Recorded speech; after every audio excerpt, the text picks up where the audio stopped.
오늘은 말씀을 상고하는 시간입니다. 사도행전에 말씀이 그러한가 상고한다는 말씀이 있죠. 자, 오늘은 이찬수 목사님 말씀을 좀 상고하고자 합니다. 출처는 분당 우리 교회고요. 파울로 TV에 있는 내용이에요. 제목은 억대 퇴직금 뜯어낸 전임 목사와 빚더미 교회에 부임한 후임 목사라는 제목입니다. 실제로는 한 목사님께서 퇴직하면서 퇴직금으로 억대의 그런 퇴직금을 요구하고, 그래서 여기 있는 것처럼 억대의 퇴직금을 내줘야 되는 그런 기가 막힌 일이 일어나게 된 것을 이야기하시더라고요. 그런데 그 후임 목사님이 이 빚더미 교회에 부임하셔가지고 좋은 이야기들을 해주는 것, 저도 참 감명 깊고 또 좋은 모습이다라고 생각을 합니다. 근데 여러분, 이 목사님은 왜 사임하고 나가시면서 투자했다 억대의 퇴직금 이야기를 할까요? 자세한 사정은 잘 모르겠죠. 아마 아무 돈도 없게 된 상황인지 뭐는 잘 모르겠어요. 그런데 우리가 정말 깊게 생각해야 될 것은 이런 일들이 종종 일어나고 있다는 현실입니다. 왜 일어나느냐, 그거를 좀 보고 싶어요. 교회가 개인주의죠. 개교회 위주이기 때문에 이 목사님의 퇴직금을 다른 교회가 책임지는 것들, 그건 한국 일반 교회로서는 상상을 못할 일입니다. 그러다 보니까 그 교회가 다 담당을 해야 되죠. 교회를 세워나가는 것도 전부 다 목회자가 다 담당을 해야 될 일입니다. 후원을 받는 특별한 일도 없잖아 있지만 후원으로 교회를 유지시켜 나갈 그런 교회가 얼마나 되겠어요. 그러므로 그 교회에 자기의 모든 것을 투자하신 분이 퇴임해서 나가면 알거지가 될 수도 있잖아요.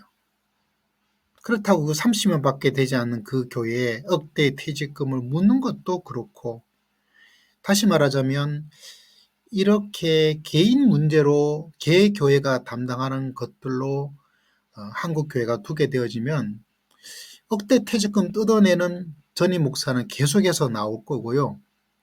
그나마 이 빚더미 교회에 부임한 후임 목사님은 훌륭하신 분이셔서 좋은 이야기를 듣지만, 그렇게 모두가 훌륭한 목사님이 부임하셔서 될 가능성은 또 얼마나 되겠어요.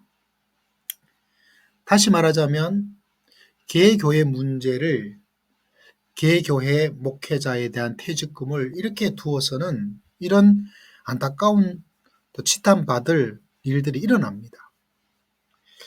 결국은 이런 목사님들은 계속 치탄을 받아야 되고요.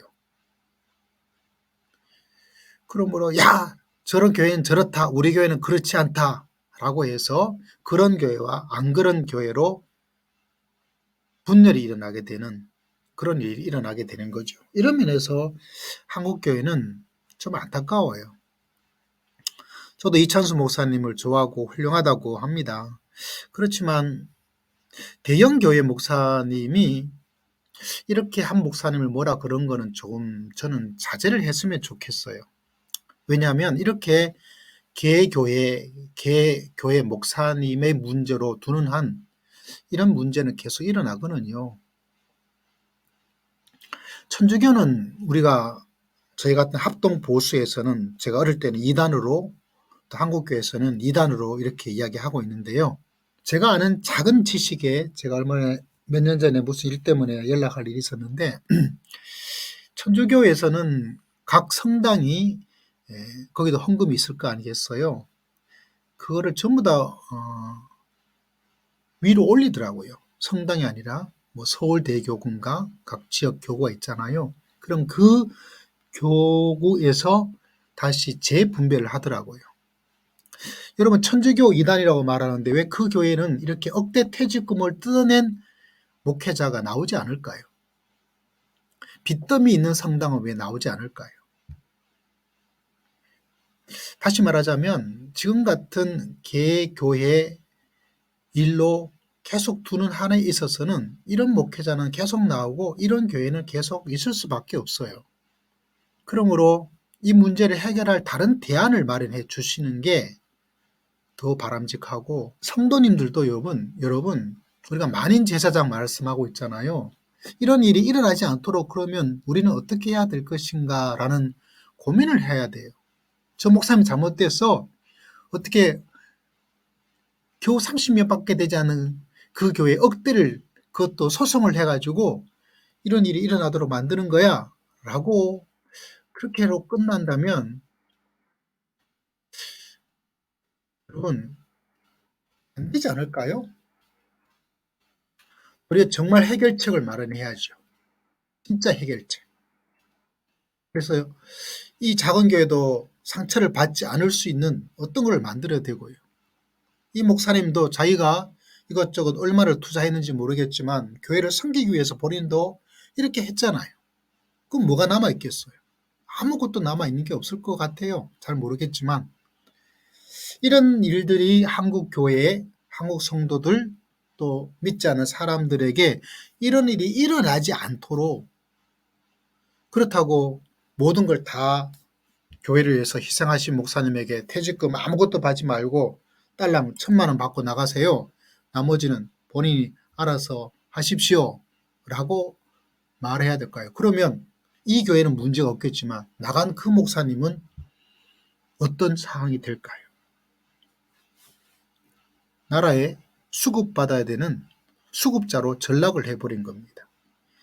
그래서 이런 대형 교회 목사님들이 이걸 말씀하는 것도 공감이 가고 이해가 되지만 이런 문제를 개인적 문제로 이렇게 접근하고 말하는 것들은 조금 지양을 하고 자제를 하는 것이 저는 더 낫다고 생각을 합니다. 그리고 이거를 개인적 문제로 볼 것이 아니라 어떻게 하면 이런 불미스러운 일이 일어나지 않는 어떤 제도적 장치를 마련할 것인가.